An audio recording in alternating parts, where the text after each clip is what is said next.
খালেদা জিয়ার অসুস্থতার সাথে নির্বাচনের কি সম্পর্ক? এনসিপি আপনারা দেখেছেন যে অতি সম্প্রতি গতকালকেই তো নির্বাচন কমিশনে গিয়েছে এবং তারা গিয়ে বলেছে যে দেশের রাজনীতি স্থিতিশীল পরিবেশ না আসা পর্যন্ত নির্বাচন তফসিল তো ঠিক হবে না। তানভীর হায়দার, যে দেখুন আমরা শুরু থেকেই শুনে আসছিলাম যে ডক্টর ইউনূস সরকার কোনো নির্বাচন দিবে না, তিনি কোনো নির্বাচন দেওয়ার জন্য আসেন নাই।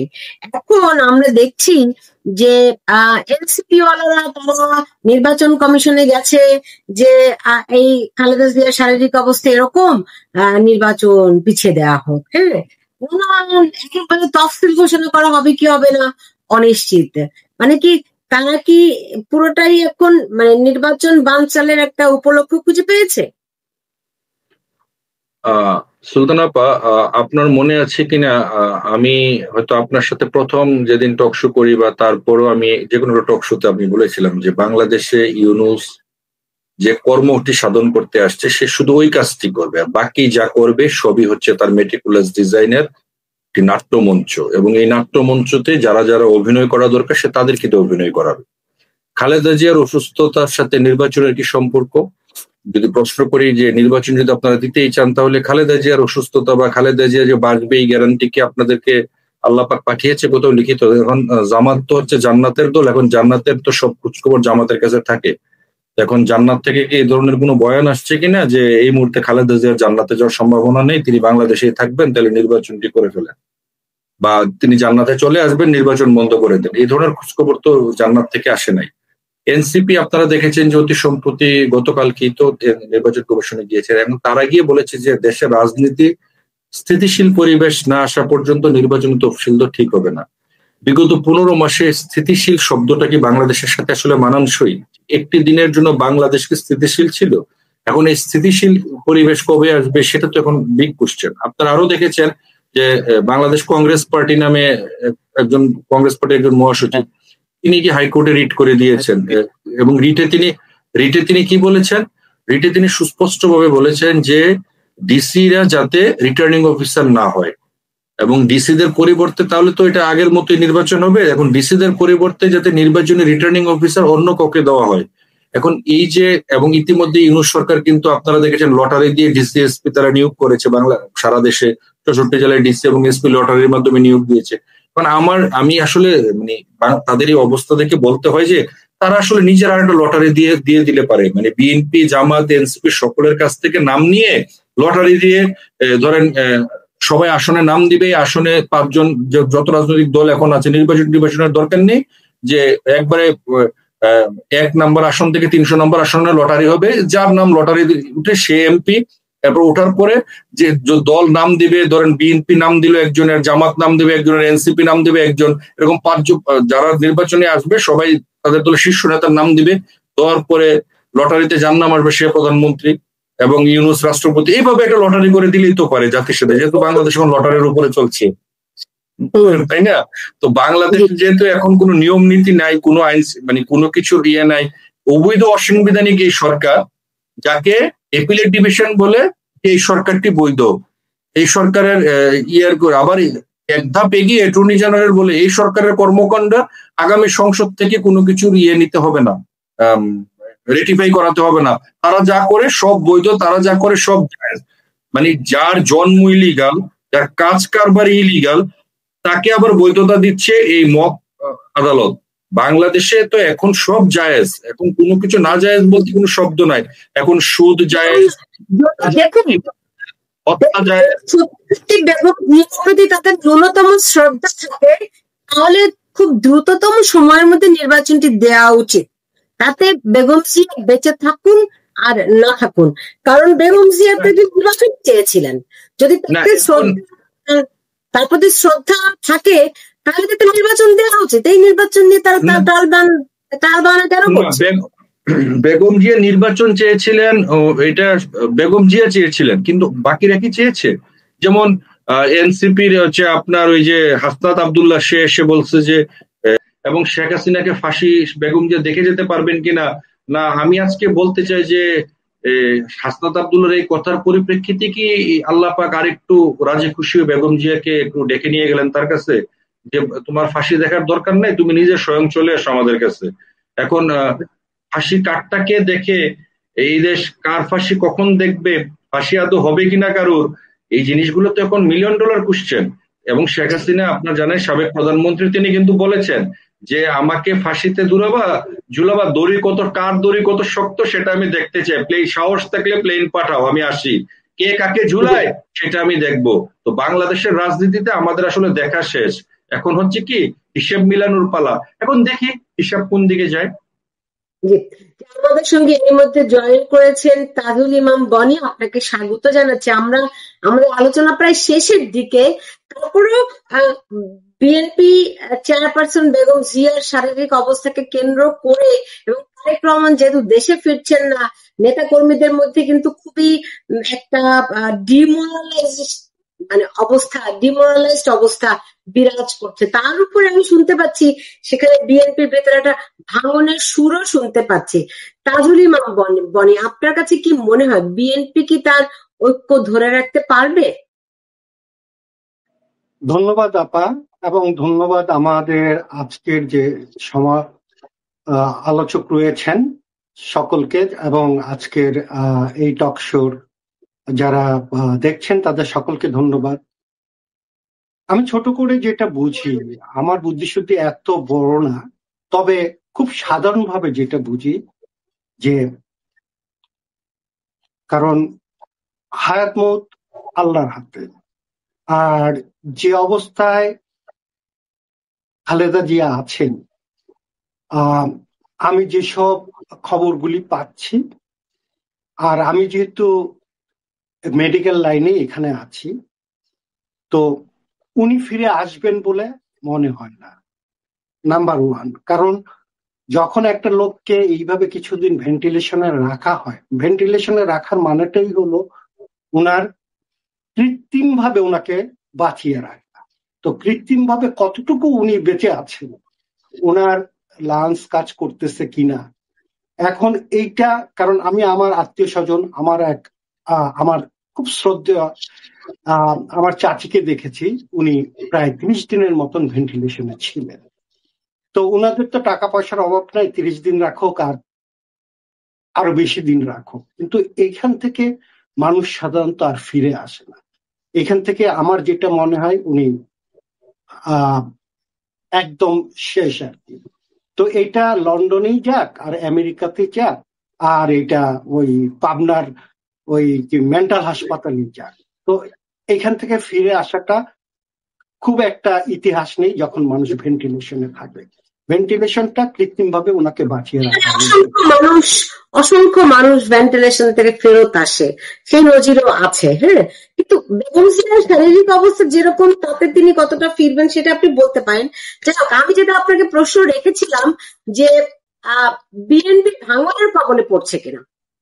হ্যাঁ, আর এটা একটা ব্যাপার, কারণ যেহেতু এতদিন আমরা মনে করেছিলাম তারেক জিয়া বাংলাদেশে ফিরে আসছেন আজকে না কালকে, কালকে না পরশু, যেহেতু মায়ের অবস্থা খুব খারাপ ছিল, এই মুহূর্তে উনি বাংলাদেশে যদি ফিরে আসতেন, বাংলাদেশে যদি থাকতেন, তাহলে হয়তো বাংলাদেশের বিএনপি একটা উজ্জীবিত হতো তাকে দেখে। কিন্তু উনি তো ফিরে আসতে পারতেছেন না, এটা যেহেতু উনি ফিরে আসতে পারতেছেন না, উনি যার জন্য ওনাকে লন্ডনে নেওয়া হচ্ছে, খালেদা জিয়াকে।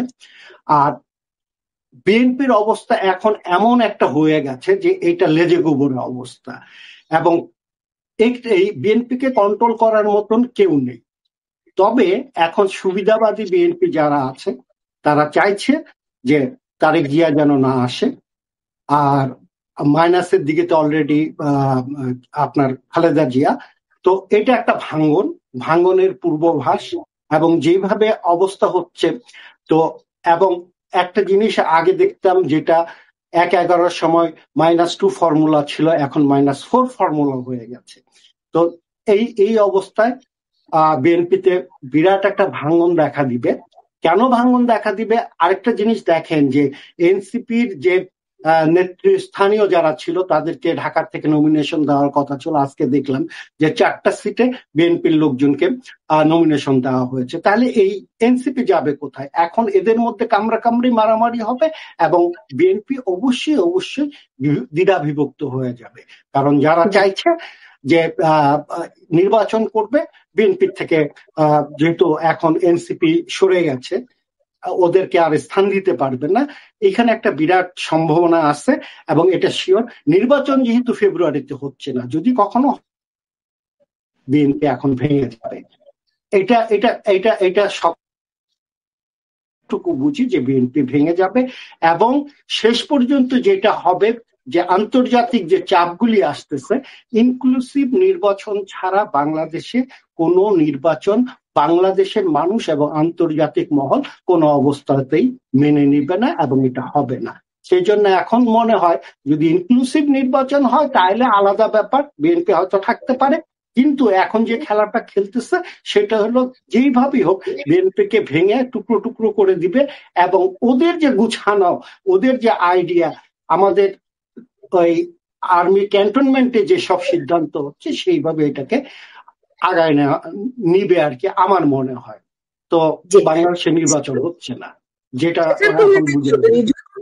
যদি সত্যি সত্যি বিএনপি ভাঙে, সেই ক্ষেত্রে তো দেখা যাচ্ছে শক্তিশালী অবস্থানে এখন বাংলাদেশে বিদ্যমান অবস্থার মধ্যে জামাতে ইসলামী সেই শক্তিশালী দলে পরিণত হচ্ছে না। আসলে তো এটা আপনার যে 5ই আগস্টের যে কাহিনীটা যেভাবে করা হয়েছে, এটা কিন্তু জামাতি ইসলামী এবং তার লেসপেন্সার এবং আর্মিদের মধ্যে যারা আছে তারাই কিন্তু এই ঘটনাটা ঘটাইছে। বিএনপি যত কিছু বলুক, তারা আন্দোলনে সবকিছু ছিল, অগ্রভাগে ছিল। আসলে এই কথাটার থেকে যেইভাবে হোক এই যে মৌলবাদী যারা আছে তাদেরকে ক্ষমতায় আনার জন্য এই খেলাটা খেলতেছে, নাম্বার ওয়ান। আর ইউনূস সাহেব চাচ্ছে যে যতদিন উনি ক্ষমতাটা ধরে রাখতে পারেন। আমি আশা করি আপনারা আমার সাথে হয়তো দ্বিমত হবেন না এবং আপনারা বলতে পারেন, আপনারা দেখছেন মনে হয় গতকালকে একটা জিনিস আমি দেখলাম, ওই যে আব্দুল হক সাহেব যে কর্নেল, রিটায়ার্ড কর্নেল, উনি একটা কথা বলেছেন যে 7 সিস্টারকে 7টা ভাগ করে তাদের লোকজন নাকি কারা কারা নাকি রেডি। কিন্তু এই যে অপদার্থটা রাওয়া ক্লাবের যে প্রেসিডেন্ট, সে যে বলল, ওরা কি একবারও বুঝে না যে ইন্ডিয়ার যে লোকজন, জনসাধারণ 7 সিস্টারে যারা বসবাস করে তারা কি স্বাধীনতা চাচ্ছে? আর বাংলাদেশের পক্ষে কি সম্ভব? বাংলাদেশের আপনার আর্মির যে ব্যয়, এটা $3.3 বিলিয়ন পার ইয়ার। আর এইটা, আর বাংলাদেশে কোনো F-65 নাই। এইভাবে তো বাংলাদেশ কোনো অবস্থাতে এগুলো করতে পারে না। এগুলো মানুষকে উস্কায় দিয়ে কিভাবে ক্ষমতাটা বেশি দিন এরা ভোগ করতে পারে। এবং জামাত যখন দেখবে যে হ্যাঁ এরাই আসবে, হ্যাঁ মেটিকুলাসলি ডিজাইন করে হয়তো এরাই আসবে, সেদিন হয়তো নির্বাচনের কথা ভাববে। এর আগে কোনো নির্বাচন হবে না। কিন্তু তার আগে আন্তর্জাতিক চাপ প্লাস বাংলাদেশের মানুষ যেভাবে ক্ষিপ্ত হয়ে উঠেছে একটা সব দলকে নিয়ে, আওয়ামী লীগ, জাতীয় পার্টি, যদি নির্বাচন হয় তাহলে হয়তো সম্ভব, আদারওয়াইজ একেবারে রসাতলে গেছে। আমরা যেখান থেকে বলি বাংলাদেশে হয়তো একটা সশস্ত্র আন্দোলন হবে, তারপরে বিএনপি চেয়ারপারসন বেগম জিয়ার শারীরিক অবস্থাকে কেন্দ্র করে এবং তারেক রহমান যেহেতু দেশে ফিরছেন না, নেতা কর্মীদের মধ্যে কিন্তু খুবই একটা ডিমোরালাইজড অবস্থা বিরাজ করছে। তার উপরে আমি শুনতে পাচ্ছি সেখানে বিএনপির ভেতরে একটা ভাঙনের সুরও শুনতে পাচ্ছি। তাজুল ইমাম বনি, আপনার কাছে কি মনে হয় বিএনপি কি তার ঐক্য ধরে রাখতে পারবে? ধন্যবাদ আপা, এবং ধন্যবাদ আমাদের আজকের যে আলোচক রয়েছেন সকলকে, এবং আজকের এই টক শোর যারা দেখছেন তাদের সকলকে ধন্যবাদ। আমি ছোট করে যেটা বুঝি, আমার বুদ্ধিশুদ্ধি এত বড় না, তবে খুব সাধারণভাবে যেটা বুঝি যে কারণ হায়াত মউত আল্লাহর হাতে। আর যে অবস্থায় খালেদা জিয়া আছেন, আমি যেসব খবরগুলি পাচ্ছি, আর আমি যেহেতু মেডিকেল লাইনে এখানে আছি, তো উনি ফিরে আসবেন বলে মনে হয় না, নাম্বার ওয়ান। কারণ যখন একটা লোককে এইভাবে কিছুদিন ভেন্টিলেশনে রাখা হয়, ভেন্টিলেশনে রাখার মানেটাই হলো উনার কৃত্রিম ভাবে ওনাকে বাঁচিয়ে রাখা। তো কৃত্রিম ভাবে কতটুকু উনি বেঁচে আছেন, ওনার লাংস কাজ করতেছে কিনা, এখন এইটা, কারণ আমি আমার আত্মীয় স্বজন, আমার খুব শ্রদ্ধেয় আমার চাচিকে দেখেছি, উনি প্রায় 30 দিনের মতন ভেন্টিলেশনে ছিলেন।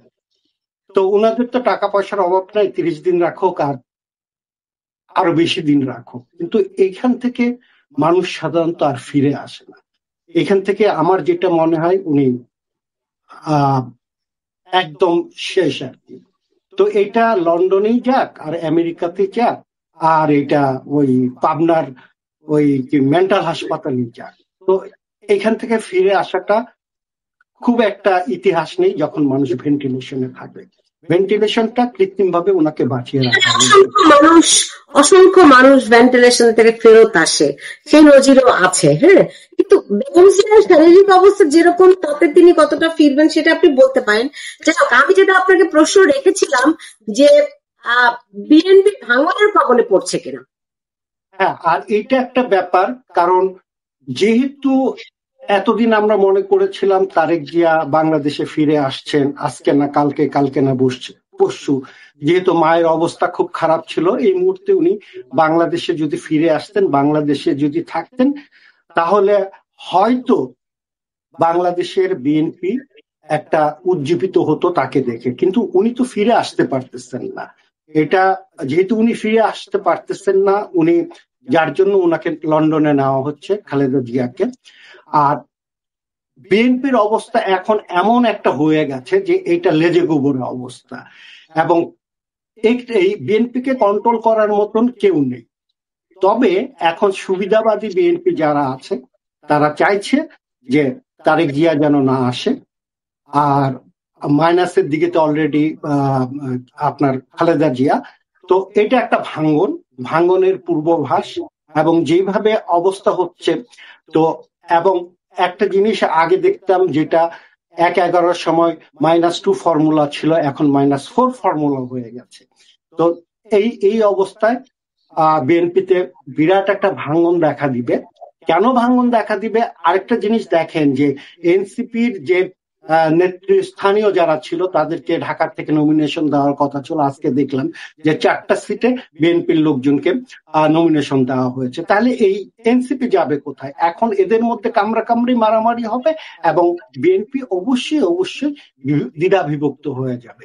কারণ যারা চাইছে যে নির্বাচন করবে বিএনপির থেকে, যেহেতু এখন এনসিপি সরে গেছে, ওদেরকে আর স্থান দিতে পারবে না, এখানে একটা বিরাট সম্ভাবনা আছে।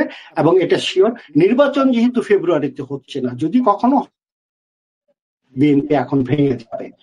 এটা এটা এটা এটা সবটুকু বুঝি যে বিএনপি ভেঙে যাবে, এবং শেষ পর্যন্ত যেটা হবে যে আন্তর্জাতিক যে চাপগুলি আসতেছে, ইনক্লুসিভ নির্বাচন ছাড়া বাংলাদেশে কোনো নির্বাচন বাংলাদেশের মানুষ এবং আন্তর্জাতিক মহল কোনো অবস্থাতেই মেনে নিবে না, এবং এটা হবে না।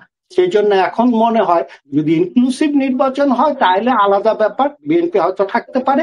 কিন্তু এখন যে খেলাটা খেলতেছে সেটা হলো যেইভাবেই হোক বিএনপিকে ভেঙে টুকরো টুকরো করে দিবে, এবং ওদের যে গুছানো, ওদের যে আইডিয়া, আমাদের ওই আর্মি ক্যান্টনমেন্টে যে সব সিদ্ধান্ত হচ্ছে সেইভাবে এটাকে আগায় নিবে আর কি, আমার মনে হয়। তো বাংলাদেশে নির্বাচন হচ্ছে না, যেটা এখন বুঝে।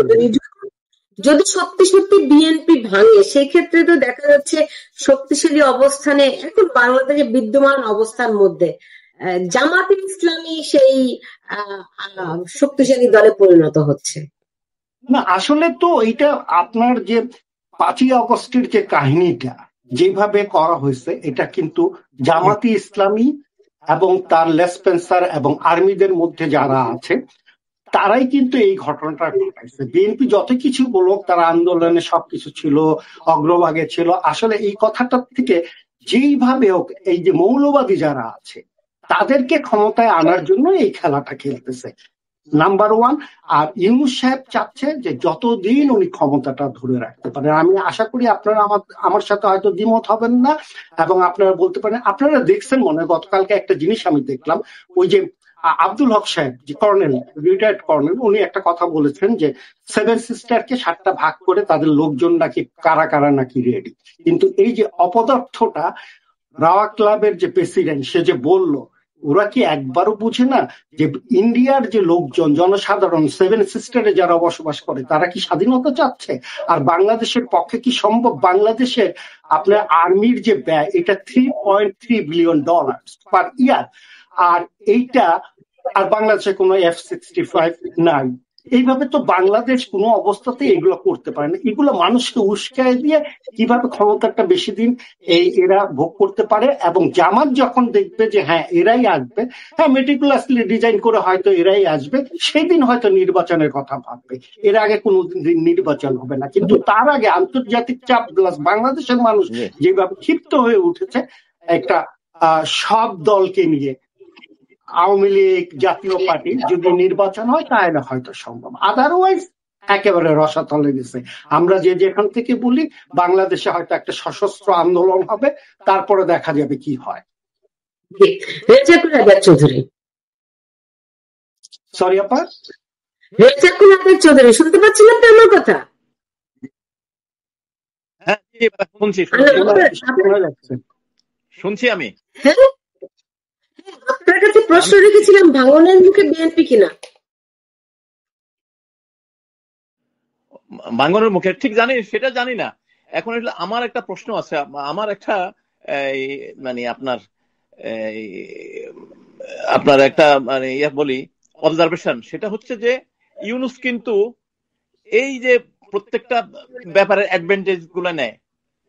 এখন যেমন একবার বিএনপি তারা একটা ডিসেম্বরের মধ্যে নির্বাচন, তারা কিন্তু একটা খুবই একটা জোরালো অবস্থান নিয়েছিল। তারপরে ইউনূস লন্ডনে গিয়ে কি মানে আপনার তারেক জিয়াকে কি ট্যাবলেট দিল, সেই ট্যাবলেটের সঙ্গে সব থেমে গেল। এখন খালেদা জিয়ার এই যে এখন যে অসুস্থতা, এটা নিয়েও ওরা খেলতেছে। এসএসএফ এর এটা এখানে পাঠাবে, এই করবে সেই করবে, তারপরে তারেক জিয়ার আসার পথে বাধা কোথায় সেটা আমরা জানি না। তো এটা করে আর সে কি করতেছে, যেমন শেখ হাসিনার যেদিন রায় হবে আইসিটিতে সেদিনই তারা বন্দর লিখে দিল। তারপরে 32 নম্বরের আপনার সব ভেঙে দিল, পোড়া ইট পাহারার জন্য সেনাবাহিনী পুলিশ ওদের ওই শিবির টিবিরের ছেলেকে পিটাইলো। তো এই যে তার মেটিকুলাস ডিজাইন গুলা সে সব জায়গায় কাজে লাগাচ্ছে আর কি। এইদিকে কিন্তু বাংলাদেশের 12টা না, বাংলাদেশ অলরেডি অর্থনীতি শেষ হয়ে গেছে। জুডিশিয়ারি তো কি অবস্থায় আছে আপনারা দেখতেছেন। সেখান থেকে জুডিশিয়ারি বলতে এখানে কিছু নাই। ওই যে এমন তানভীর ভাই যেটা বলছেন, এটা হইলো মব আদালত। এখন এটা মব আদালত হয়ে গেছে, শরিয়া আদালত হয়ে গেছে। এটা হইলো মনে করেন যে আইসিটির মালিক হইলো তাজুল ইসলাম। তো এইভাবে প্রত্যেকটা জায়গা অর্থনীতি। আজকে একটা টক শোতে দেখলাম ইয়েতে আপনার চ্যানেল আইতে, সিনিয়র অ্যাডভোকেট মহসিন সাহেব, উনি কিন্তু আমার মুসলিম লীগের প্রেসিডেন্ট, উনি কিন্তু বলছে যে Yunus committed a political genocide. তো এটা আবার ব্যাখ্যা দিচ্ছেন এইভাবে, উনি যে পলিটিক্যাল একটা ক্রাইসিস বাংলাদেশে সৃষ্টি করছে, সেই সৃষ্টির কারণে 18 কোটি মানুষ এখন দারিদ্র সীমা নিচে চলে যাচ্ছে আস্তে আস্তে। আরেকজন অর্থনীতিবিদ ডক্টর জামাল উদ্দিন সাহেব বললেন, এই ইন্টেরিয়াম গভর্নমেন্ট যদি আরো 6 মাস থাকে তাহলে বাংলাদেশের অর্থনৈতিক অবস্থা 71 সালে যুদ্ধের পরে আমরা যে বিধ্বস্ত অবস্থায় পেয়েছিলাম সেই অবস্থায় চলে যাবে। এখনকার যে অবস্থায় আছে আপনার 40 বছরের মধ্যে this is the first time আমাদের জিডিপি 3.5%। করোনার সময়, কঠিন করোনার সময় আমাদের জিডিপি ছিল আপনার অ্যাবাভ 5%, এবং সব সময় 6% অ্যাবাভ ছিল আমাদের এভারেজ জিডিপি। তারপরে আপনারা মনে আছে শেখ হাসিনা খুব খারাপ মানুষ, উনি যখন ক্ষমতা নেয় তখন $600 ছিল আপনার আমাদের পার ক্যাপিটা ইনকাম। উনি যখন ক্ষমতা ছাড়ে এটা ছিল $2820 বিলিয়ন, আর $2820।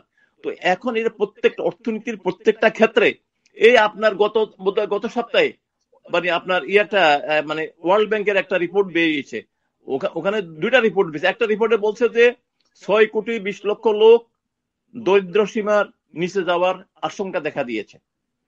তারপরে আপনার মিস্টার হোসেন জিল্লুর রহমানের একটা মানে ইয়েতে আছে যে 2022 সালে বিশ্ব ব্যাংক গতকাল একটি রিপোর্ট দিয়েছে, সেখানে বলেছে 6 কোটি মানুষ বর্তমানে বাংলাদেশে দারিদ্র সীমায় বসবাস করছে। এটা খুবই অ্যালার্মিং। জি, এখন দেখেন আমাকে শেষ করতে হবে, ক্ষমতা নেয় তখন আমাদের দারিদ্র পার্সেন্টেজ ছিল 40%। আমাকে শেষ করতে হবে। আপনি দেখুন, খালেদা জি এমনিতেই অসুস্থ, তো ওনাকে সেদিন সশস্ত্র বাহিনী দিবস উপলক্ষে ওনাকে যেভাবে করে নিয়ে যাওয়া হলো সেখানে, এমনকি আপনি দেখুন কিছু কিছু পলিটিক্যাল জেস্টার থাকে, সেই জেস্টার অনুযায়ী আমরা দেখলাম তার হাতটা পক্ষাঘাতগ্রস্ত হয়ে গেছে। আমি কিন্তু প্রথম তার হাতের এই অবস্থা দেখলাম, এর আগে কিন্তু দেখিনি।